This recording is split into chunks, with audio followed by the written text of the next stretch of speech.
Auparavant, l'aide en situation d'urgence consistait principalement à faire venir des bateaux, des avions, des camions, à transporter des biens depuis l'étranger et à les distribuer aux bénéficiaires. La chaîne d'approvisionnement ressemblait à ceci, ce qui ne tenait pas forcément compte du marché local. Tout ce que nous faisons lors d'une urgence a un impact sur les marchés. Mais le fait de négliger le marché local en important uniquement des matériaux de l'étranger peut influer sur les prix, la disponibilité, l'accès et même amener les commerçants locaux à fermer boutique. Lorsque les marchés sont fonctionnels après une crise, une assistance basée sur des transferts monétaires ou des coupons peut être un moyen efficace d'aider les populations touchées pour tout type de produits, comme la nourriture, les articles ménagers, l'eau, le logement et même les médicaments. Et cela peut redynamiser les marchés locaux en augmentant les échanges commerciaux. Mais que se passe-t-il si l'on porte assistance à un bénéficiaire à travers des transferts monétaires ou des coupons sans comprendre le marché ?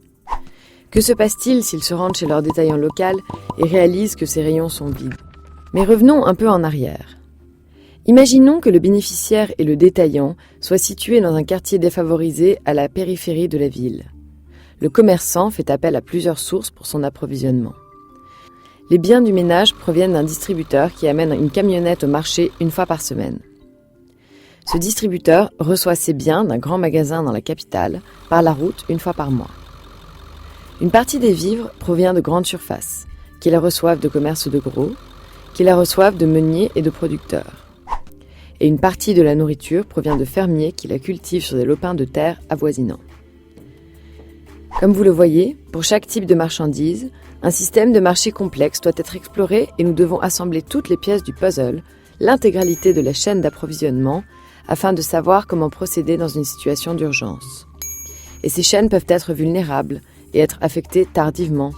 Des biens peuvent se trouver dans les rayons aujourd'hui, mais qu'en sera-t-il dans un mois ? Revenons aux petits commerçants.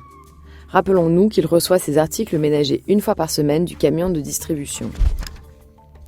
Que se passera-t-il en cas de pénurie de carburant après une urgence, si le conducteur du camion n'est pas en mesure de se procurer de l'essence ? Et plus en amont de la chaîne, l'acheminement pourrait se dérouler normalement pendant quelques semaines, mais que se passera-t-il si un pont est endommagé ? Ceci aura des répercussions sur le petit commerçant à l'autre bout de la chaîne, et pourrait menacer la mise en œuvre de nos projets à destination des populations dans le besoin. Donc, que signifie tout cela ?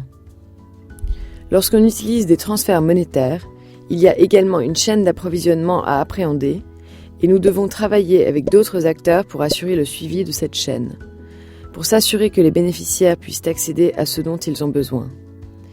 Et nous devons être suffisamment réactifs pour procéder à nouveau à des distributions directes si le système de marché ne fonctionne pas ou si sa situation se détériore.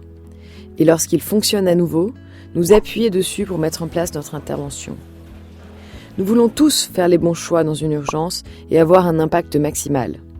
Pour cela, nous devons connaître les chaînes d'approvisionnement de nos marchés locaux, effectuer un suivi parallèlement à la mise en œuvre d'une assistance et maintenir notre propre chaîne d'approvisionnement lorsqu'elle est requise.